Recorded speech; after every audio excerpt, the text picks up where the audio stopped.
Hi, and welcome to the history lessons in Wikipedia world. We're going to start talking about Roman religion. We've been talking about art, we've been talking about the society. We did talk about the temples, but we haven't actually gotten into the religion they were worshipping.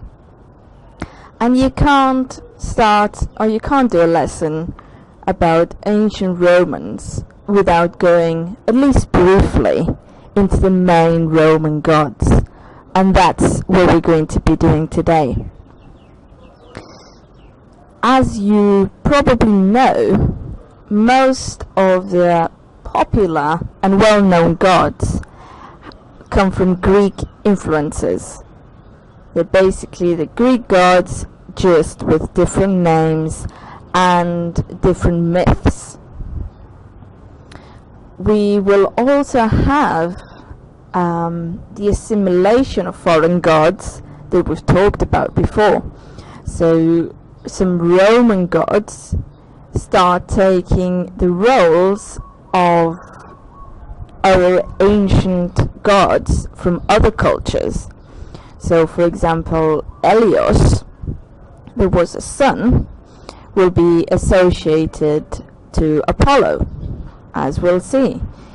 They just take those characteristics and they put them with their own gods, so you don't destroy the old ones in themselves. They have what the rituals were prayers and sacrifices for the gods. But we have to mention that Romans were quite lax with this. You'd have the occasional prayer, the occasional sacrifice, certain festivities, but that would be the only thing. As for the state religion, we had the Pontifex Maximus. He was the head of the state religion. Was basically the higher priest in some way, just to try and compare. He had the organization for 4 religious colleges. The members were appointed for life. We have to say there were some exceptions, and many were also distinguished politicians, so the areas of influence were power. This was a very powerful position to have, so you would have it between, as always, the most important families in Rome. You would also have the Flamines. These acted as priests to individual gods. 3 of the major gods, Jupiter, Mars and Quirinus, and 12 of the lesser ones for Rome. These individual, let's say, experts, they specialized in the knowledge of prayers, rituals, and really specific things to only their particular god.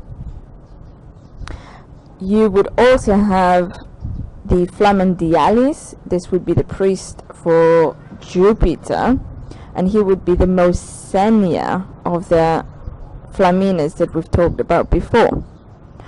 On certain occasions, this status could be the same as the Pontifex Maximus. Many of these positions, what they were in charge of, apart from having influence on higher positions of power, was the festivities in the calendar. You had many festivities in the Roman calendar, sometimes at least 2 or 3 every month. And the rites and traditions for each one, the organization of the festivities and all that was going on in the temples was in the hands of the pontifex or the Flamines. Some of the festivities in the calendar would be the Consualia. Here they celebrated the famous rape of the Sabine women. This was the start of the Romans as we know them in their area of influence in the Italic Peninsula.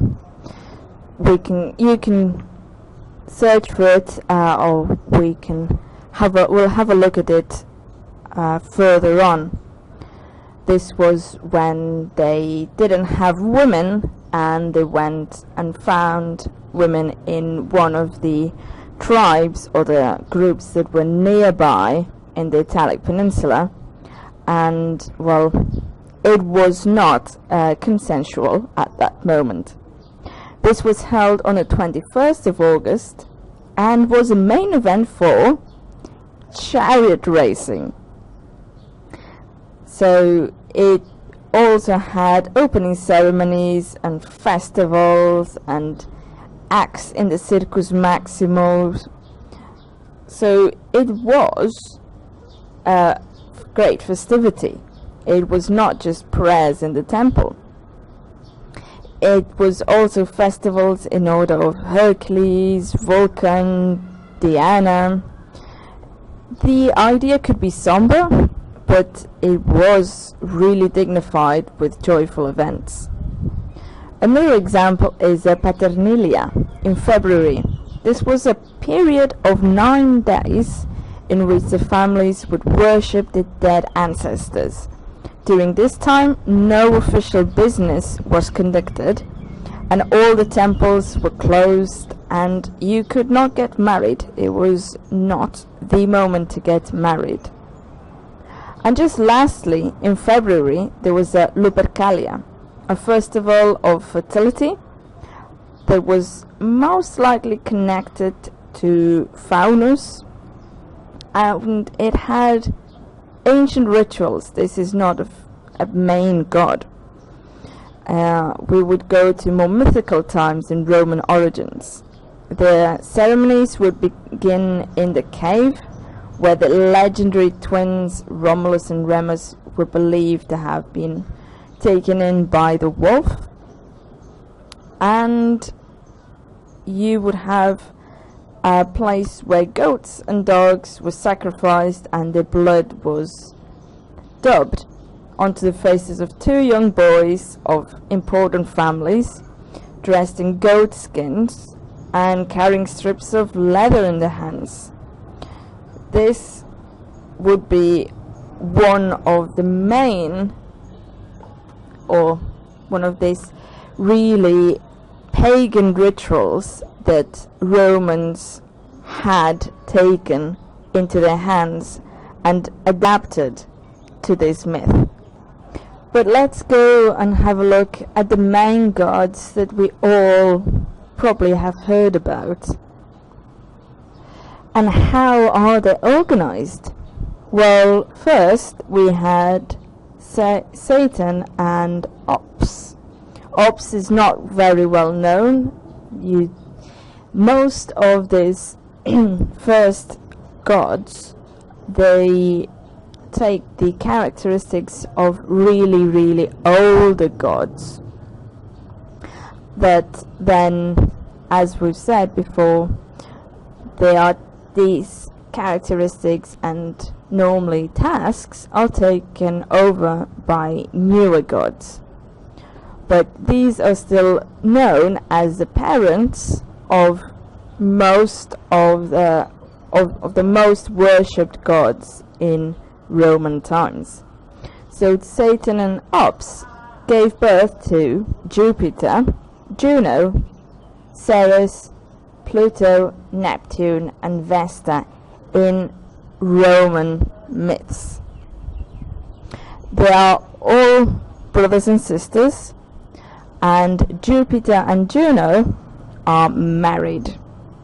Then Ceres and Jupiter will have a daughter together, and the rest don't get related to their siblings.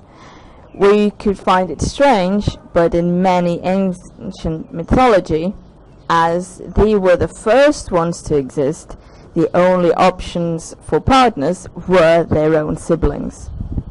So we have Juno and Jupiter that will have children, and these will be Mars, Hebe and Vulcan.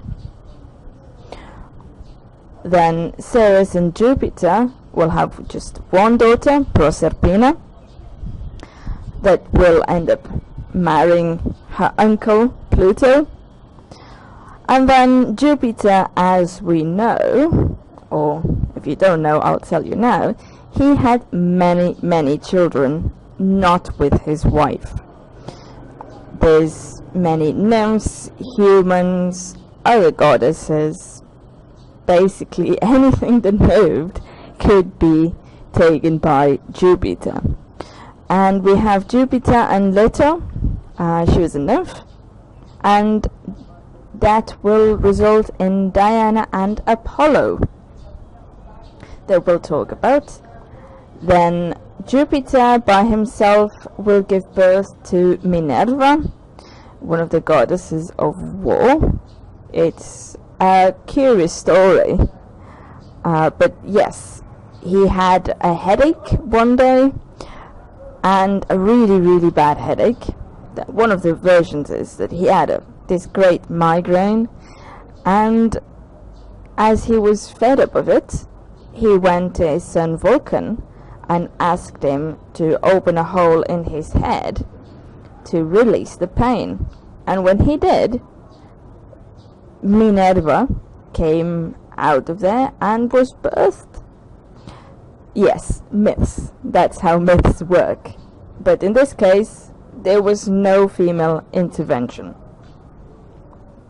Then we have Jupiter and Maya. They will give birth to Mercury. And then, on her own, we have Venus. Venus, we don't have one only myth, but she was born from the sea. Sometimes they say the bubbles, the foam of the sea. It is said sometimes that some sperm of Satan fell into the sea, or Jupiter, and that's why it got fertilized and came out, and she came out. But it's not the normal, well, if you can have normal births in mythology, she does not have parents. She just appeared. And now, these are the most worshipped and known. There are heroes, there's other gods, semi-gods. The list is quite long. There's gods that are more worshipped in one areas than others. There's same gods that take other names in other areas, as we've mentioned. It can get quite complex and complicated, and here I only want to give you an overview so you can recognize them and you can interpret the meaning of them with all we've been seeing until now, especially the art and the buildings.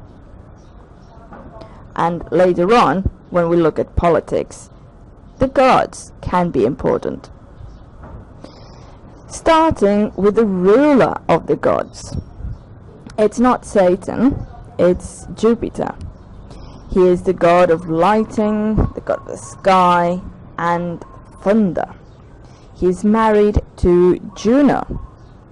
As we said, he is the brother of Neptune, Pluto, Juno, and Ceres.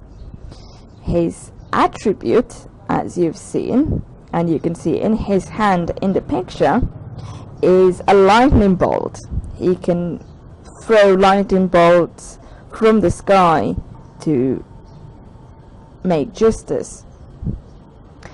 He also has the eagle as his messenger and is a symbol of power.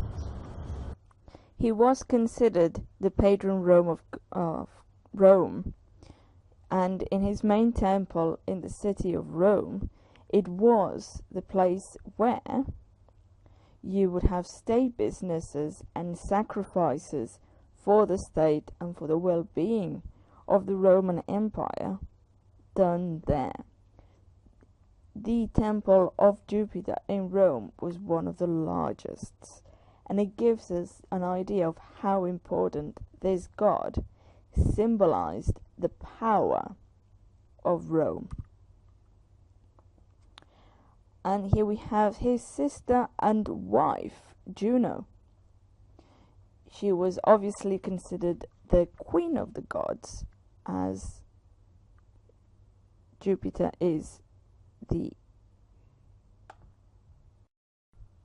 She is the mother of Mars, Vulcan, and in some myths it differs a bit, but Hebe and Juventus. There's many modifications in all the myths because of coming from Greek origins and modified by Rome.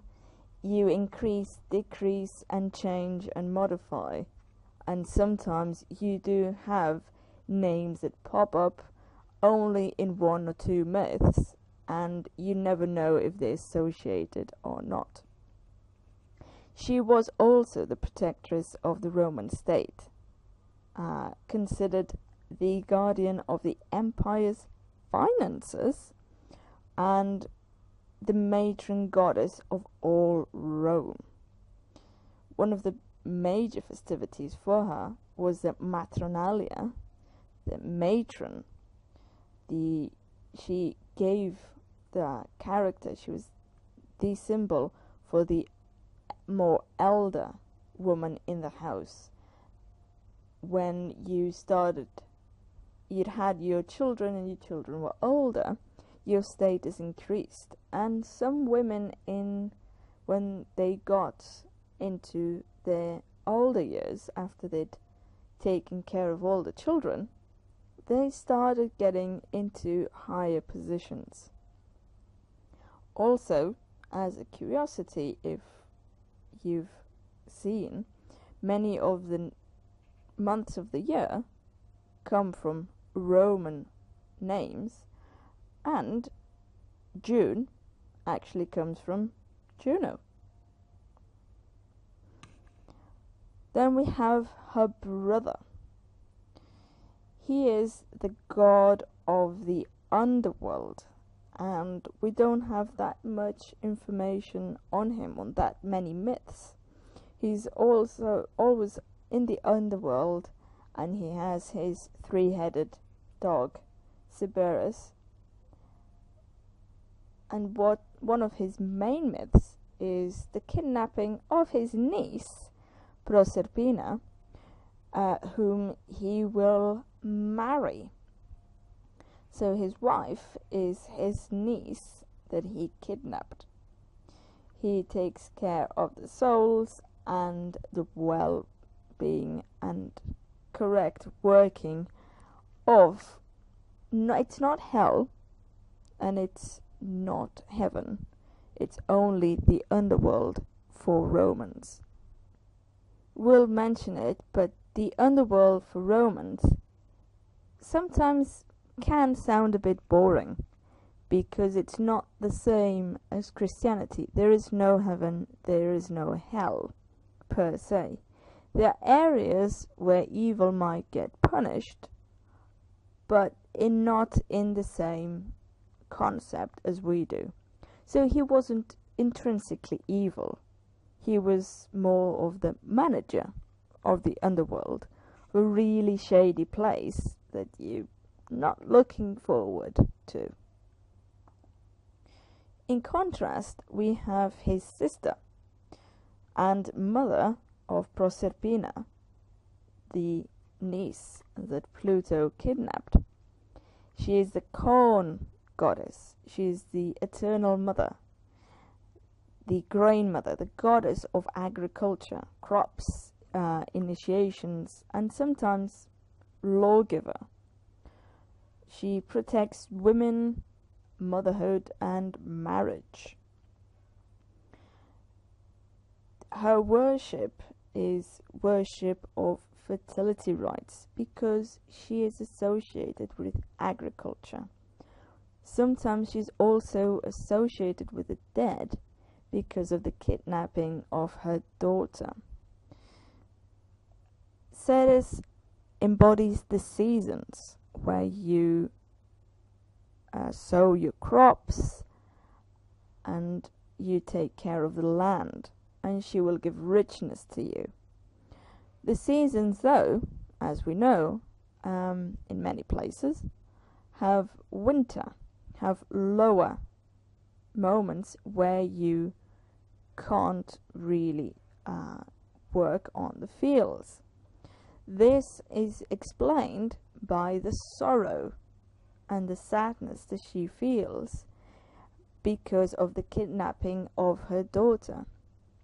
The myth tells us that Pluto kidnaps her daughter and she will try and get her back, but in the end, as he marries her, they will arrange that her daughter will only come up from the underworld, in certain moments of the year. So the moments of the year where fertility and the crops are easy and are rich are the moments of the year when she's with her daughter, and those when her daughter has to go back to the underworld are winter, because she is so sad she's not looking after the land. Then we have Neptune, god of the sea. He's also the god patron of horses and horse racing. He is not in that many myths, sometimes more in as a secondary character, but obviously he was important for merchants and people that worked on the sea. And he has one major festivity called Neturnalia, celebrated on July 23rd. And obviously his attribute, we know all, was the trident. So if you see the trident in someone's hands, as sometimes they all look the same with big beards and looking good, this one is Neptune. Now we go to the children of those main gods. Firstly, we have Mars. Mars, god of war, also spring sometimes, terror, anger, revenge, and courage. In some cases, he's also the protector of cattle. Mars was regarded more as the father of the Roman people because it was assumed that he was the father, the legendary and mythological father of Romulus and Remus, the founders of Rome. He is the most prominent of the military gods and was extensively worshipped by the Roman legions. He was considered second only to Jupiter in importance, and the month of March is named after him. And here we have his brother Vulcan. He is the god of blacksmiths and craftsmanship. His forge is located beneath the Mount Etna, and here he is who, together with his helpers, forges all the most amazing weapons for the gods and heroes. He was born to Juno and Jupiter, but a very ugly and crippled god. Because of this ugliness and being crippled, he is also hidden, always hidden in his forge, working. As the myths go, because of this, Juno, the moment Venus came into the picture, she was born, Juno marries Venus to Vulcan because he was the most ugly of all the gods. Then we have Minerva, the one that was born from only Jupiter. She is the goddess of wisdom, learning, arts, science, and war. She's one of the most popular goddesses for Romans. Also for Greeks, she was Athena, so from Athens. You see the relevance. Also, she was protectress of commerce, industry, and obviously education. And one of the things that we have with these goddesses, these strong women, the strong women goddesses, most of them, apart from Juno, that also is very influential, they take a vow of chastity. She's not married, and she's bound to never marry, just dedicate herself to the arts and war. Now we have Venus, another one of the gods, well, the goddesses that came from, we don't know exactly, not two parents. She was originally actually goddess of vineyards and gardens, but as we know, she became the goddess of love and beauty. She is also the mother of Cupid, and one of the most important things here is that she is connected with Aeneas of Troy, and Aeneas of Troy was said to be son of Venus, and he is one of the refugees of Troy that lands in the Italic Peninsula and will be connected to the founders of Rome. So sometimes some emperors go try and connect themselves to this legendary character of Aeneas, and like this, connecting themselves to the founders, to the first settlers, they connect themselves to the divinity of Venus.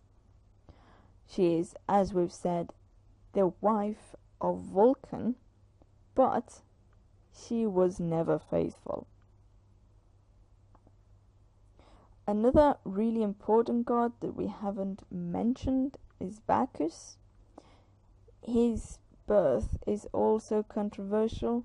He did have a mother, but she died when Jupiter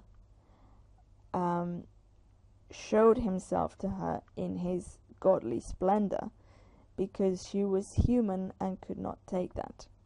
She begged Jupiter to do this, and regrettably he did it.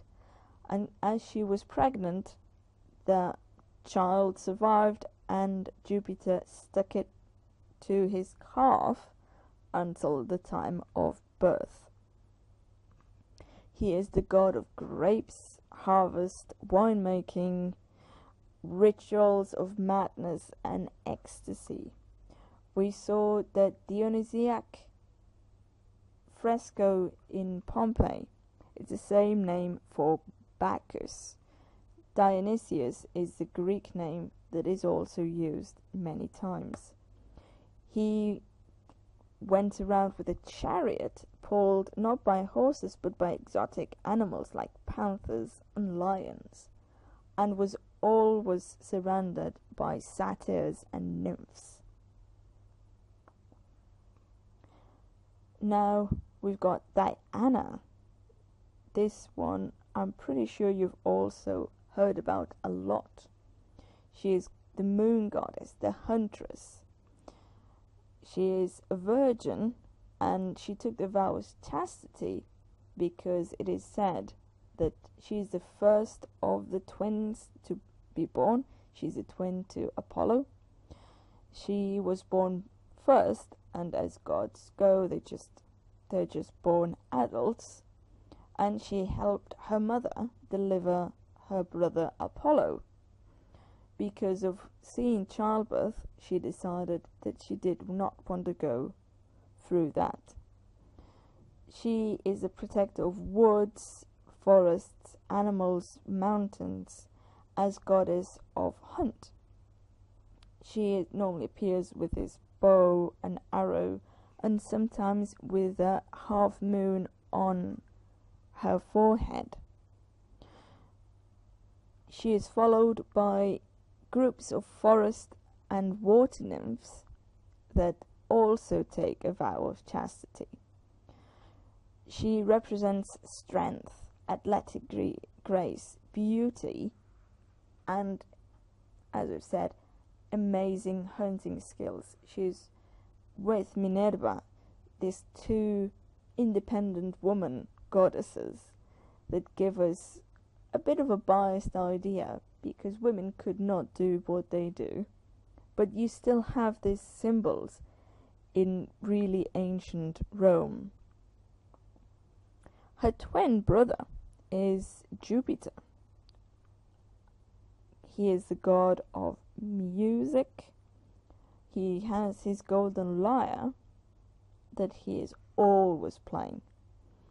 He does have bow and arrow too, but they are silver, as they're golden, and his sisters are silver.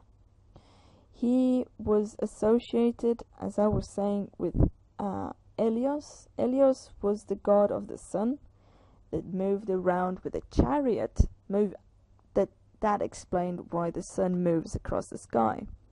Later on, Apollo is going to take this task and is going to embed the figure of Helios. So in many places you can see Apollo with a chariot moving the sun through the sky. One of the things he's most famous for is his oracle in Delphi. There he had a priestess that had people that traveled from all over the Greek world and sometimes the Roman world later to go and foresee their future, and many battles were asked before in the Oracle of Delphi to know what the result would be. And then we have Mercury. He is the god of trade, profit, merchants. His main festival was the Mecornalia, where merchants sprinkled their heads with merchandise and water near the ports.